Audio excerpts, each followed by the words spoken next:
घटना घडली आहे ती अत्यंत दुर्दैवी आहे. 3.5 वर्षाच्या चिमुरडीवर बलात्कार करून तिची हत्या करण्यात आली आहे.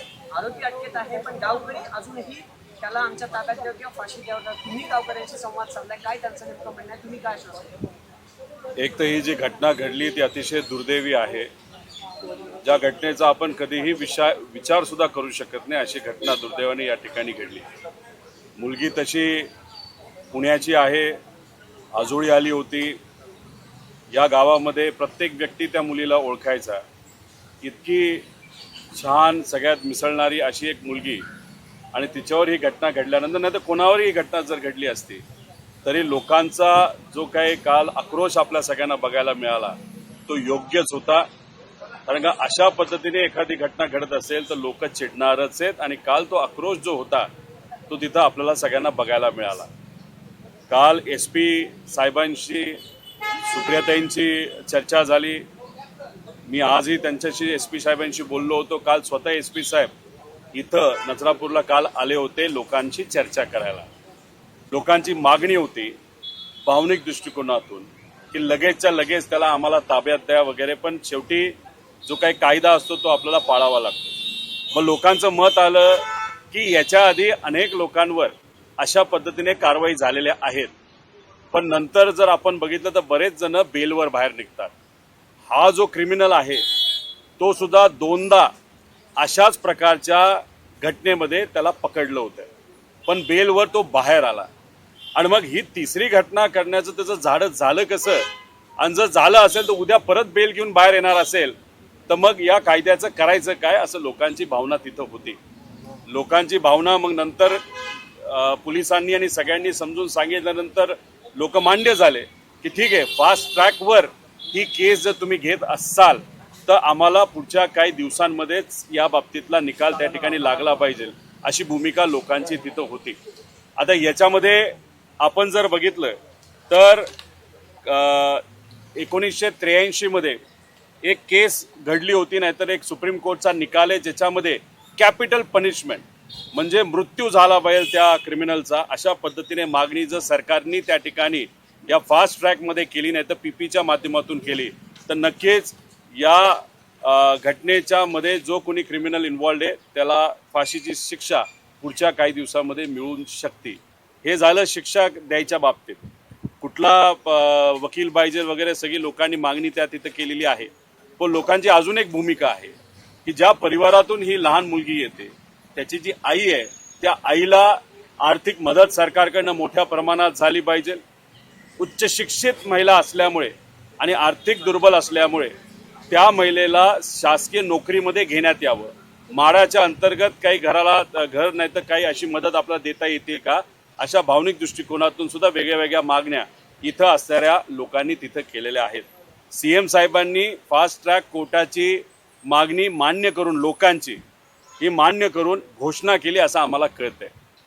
पण आता फक्त याला पटपट आपल्याला काही गोष्टी कराव्या लागतील. SP साहेबांचं मत आलं की 15 दिवसामध्ये चार्जशीट ही दाखल केली जाईल आणि त्यानंतर कोर्टाच्या माध्यमातून या व्यक्तीला जो कोणी गुन्हेगार आहे त्याला तिथं शिक्षा ही होईल, अशी भूमिका SP साहेबांची.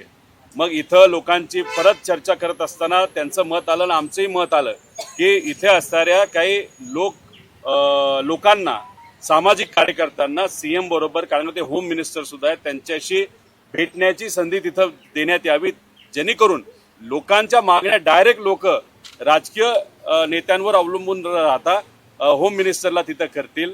मग त्यांच्या कार्यालयाशी संपर्क साधल्यानंतर असं कळते मंगळवारची वेळ का कॅबिनेट तिथं असते म्हणून मंगळवारची वेळ तिथं मिळाली. खरं लवकर वेळ मिळाली असती तर चांगलं झालं असतं, पण हरकत नाही, लोकांनी ती मान्य केली. इथून काही लोक प्रतिनिधी म्हणजे जे सामान्य लोक आहेत जे या आंदोलनामध्ये सक्रिय होते, पुढाकार घेणारे होते, न्याय मिळावा यासाठी लढत होते, आणि काही महिला नागरिक ते मंगळवारी जातील. सुप्रियाताई सुद्धा तिथे असतील. सुप्रियाताई पुढच्या 1 तासाभरात इथं येत आहेत आणि सातत्याने पोलीस आणि प्रशासकीय अधिकारी यांच्याशी सुप्रियाताई तिथं संपर्कात होत्या. फक्त मला एवढंच बोलायचे, ही घटना बघितल्यानंतर आपण नजीकच्या काळामध्ये या राज्यामध्ये जर बघितलं तो 2026 एप्रिलमध्ये 16 वर्षीय अल्पवयीन मुलीवर हे तिथं बलात्कार झालेला आपण सगळ्यांनी बीडमध्ये बघितला. जानेवारी 26 मध्ये बदलापूरची घटना बघितली. एप्रिल 26 मध्ये बारामतीमध्ये सुद्धा एका 10 वर्षाच्या मुलीवर तिथं लैंगिक शोषण झालेलं बघितलं. आज आपल्या राज्यामध्ये दिवसाला 24 बलात्कार या घटना तिथं घडत आहेत. म्हणजे तासाला एक घटना घडत आहे. 50,000 महिलांच्या बाबतीत अत्याचार झालेले गुन्हे दरवर्षी आपल्या महाराष्ट्रामध्ये त्या ठिकाणी होत आहेत. म्हणजे कुठंतरी या महाराष्ट्रामध्ये जी काय कायदा व सुव्यवस्था पाहिजे, ज्या पद्धतीची पाहिजे, दुर्दैवाने ती त्या ठिकाणी दिसत नाही. कुठं ना कुठंतरी काही जे काही क्रिमिनल वृत्तीचे लोक आहेत त्यांना कायद्याची भीती नाही राहिली का अशी शंका आम्हाला वाटते. त्यामुळे इथं आम्ही चर्चा करत असताना अनेक सामाजिक कार्यकर्त्यांनी मुद्दा मांडला. फास्ट ट्रॅक तुम्ही म्हणताय, कोर्टात विषय गेला तो दोनदा हा माणूस बाहेर आलेला आहे. मग उद्या जाऊन खरंच त्याला तिथं त्याच्यावर कारवाई होईल नाही तर निकाल लागेल हे कशावरनं? आता याच्यासाठीच आपल्या सगळ्यांना माहिती असेल महाविकास आघाडीच्या काळामध्ये लोकांच्या मागणीनुसार शक्ती कायदा आणला गेला होता आणि तो शक्ती कायदा आणल्यानंतर तो सर्व हाऊसली हा मान्य करून केंद्र सरकारकडे पाठवण्यात आला होता. फक्त केंद्र सरकारकडे तो परत एकदा महाराष्ट्राकडे पाठवला का? त्यांना ते नाव उचित वाटलं नाही असं काहीतरी आम्हाला कळलंय आणि त्याचा जो नंबर आहे तो त्यांना योग्य वाटत नाही. आणि त्याच्यात जे काही कडक कारवाई करा हे आपल्या महाराष्ट्र सरकारने सांगितलं होतं. त्याच्यामध्ये 21 दिवसामध्ये निकाल लागला पाहिजे, 21 दिवसामध्ये कारवाई लागली पाहिजे. त्याच्याचबरोबर जे काही आपले ऑनलाईन जे काही कलम असतात त्याच्याबद्दल सुद्धा काही कडक गोष्टी केल्या होत्या. पण आम्हाला असं कळालं की केंद्र सरकारचं मत न आलं. एवढं कडक केल्यानंतर खरंच तुमचा तपास होईल का अशी शंका तिथं व्यक्त केली. परत तो कायदा खाली आलाय. त्यामुळे पुढच्या काही दिवसांमध्ये एक दिवसीय कुठेतरी अधिवेशन सरकारकडनं घेण्याची भूमिका मांडली जाते. कुठल्या तरी एका केंद्रातल्या पार्लमेंटमध्ये जो डिलिमिटेशन कायदा हा खाली झाला त्याच्या बाबतीत मला एक म्हणणं आहे की ते नंतर ठेवा. आधी पहिला शक्ती कायदा या महाराष्ट्रामध्ये लागू झाला पाहिजे. यासाठी पुढच्या काही दिवसामध्ये सरकारकडनं तिथं एक स्पेशल अधिवेशन महाराष्ट्रामध्ये घेतलं गेलं पाहिजे आणि त्यातून असा कायदा बनवा ही आमची मागणी आहेच. पण इथं असणाऱ्या प्रत्येकाची मागणी आणि चर्चेत सुद्धा मुलं आणि खास करून युवा वर्ग बोलत होता. कायदाच असा बनवा की लोक तिथं घाबरले पाहिजे. त्यामुळे तो शक्ती कायदा आणण्यासाठी एक स्पेशल सिटिंग सेशन या महाराष्ट्रामध्ये झालं पाहिजे अशी आमची या आजच्या दिवशी लोकांची चर्चा केल्यानंतर या ठिकाणी मागणी आहे. दादा, या प्रकरणामध्ये आरोपी जो आहे त्याला जर प्रतिबंधक कारवाई केली असती तर हा गुन्हा घडला नसता. आरोपी अशा पद्धतीनं अनेक गुन्हे यापूर्वी देखील केला होता. परंतु पोलीस कुठेतरी या सगळ्यामध्ये कमी पडतात का? काय चर्चा होत असताना पोलिसांकडनं सांगितलं आलं की आम्ही 5 वर्ष मागे जातो. अरे पण ज्या व्यक्तीने पूर्वी सुद्धा एका लहान मुलीवर जर अत्याचार तिथे केला असेल तर कायदा तर तसा नाहीये. पण तुम्ही सोयीप्रमाणे 5 वर्ष मागे जाता. जावा ना 10-15 वर्ष मागे, नाही तर आधी मागे आणि कोण माणसं आहेत हे तुम्ही त्या ठिकाणी नमूद करा. आता लोकांची मागणी आहे की या गावाच्या मध्य ठिकाणी जिथं पूर्वी पोलीस स्टेशन होतं तिथंच पोलीस स्टेशन असावं. पण आता ते हायवेला नेण्यात आलेलं आहे. आता या गावामध्ये MIDC आसपास असल्यामुळे इथे नागरिक म्हणजे ओरिजिनल जे इथे रहिवासी आहेत ते कमी असले तरी बाहेरून इथं येऊन लोक राहणारे अनेक आहेत. तसं बघितलं तर लोकसंख्या 20,000च्या पुढे जाते. त्यामुळे CCTV आहेत का? हे जे आतलं पोलीस जिथं आहे तिथं एखाद दुसरा फक्त कॉन्स्टेबल बसला असतो त्याच्यात काही आपल्याला अधिकचं वाढवता येईल का? अशा सगळ्या मागण्या आणि ह्या मागण्या मस्त होम मिनिस्टर साहेबांना करतील असं वाटतं.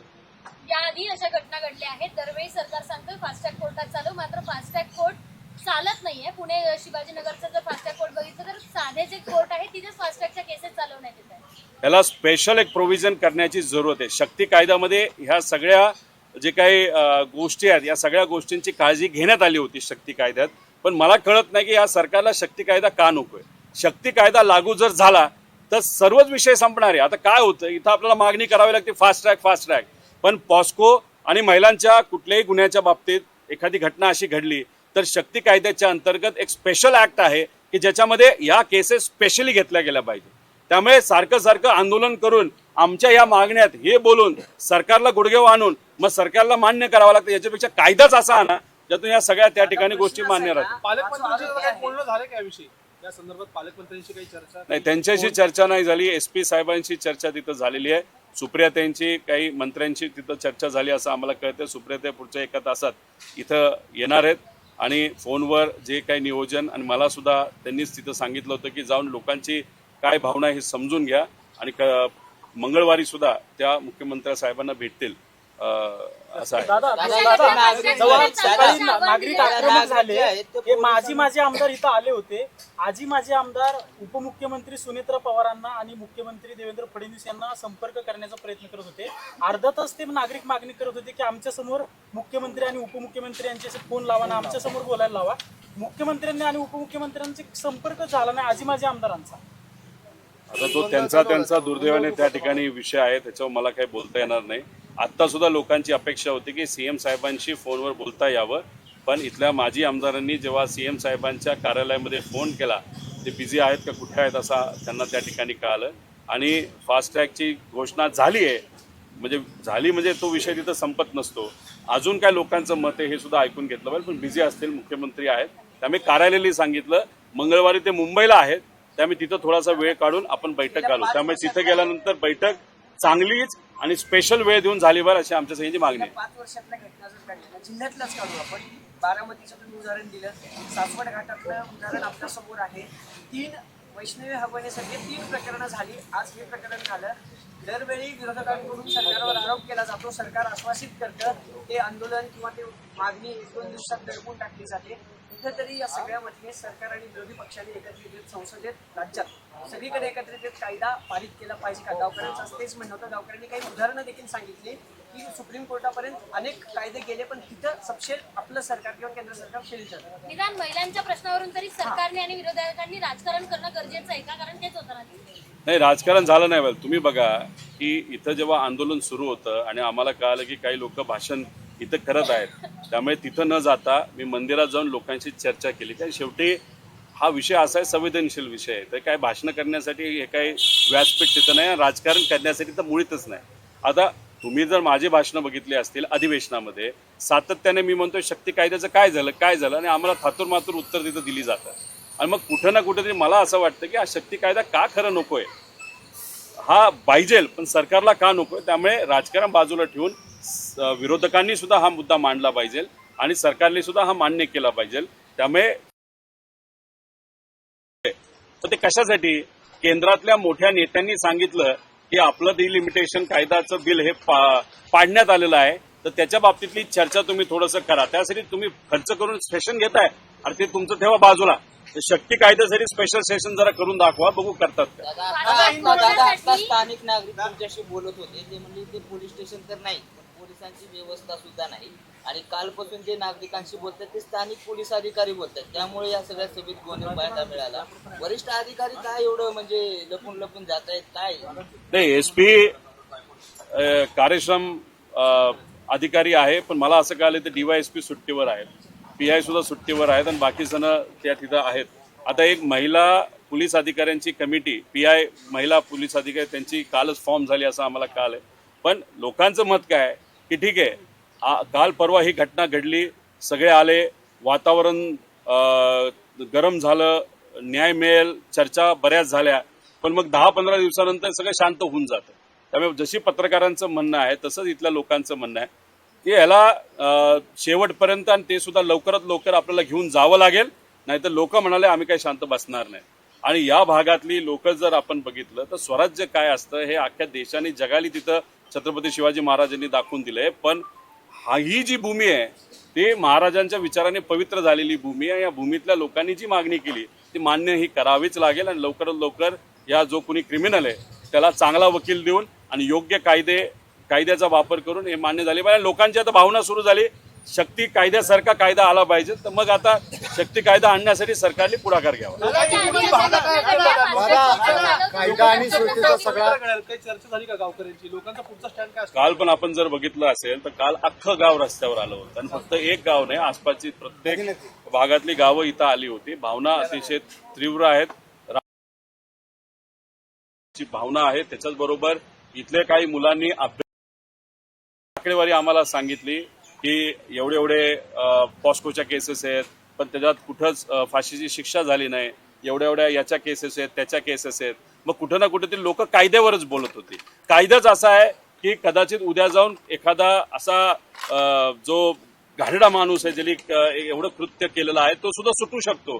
त्यामुळे लोक जरा कायद्यावर जर बोलत असेल तर कायदा बदलण्याची वेळ ही आलेली आहे आणि सरकारने लगेचच या बाबतीत चर्चा ठेवण्यात यावी.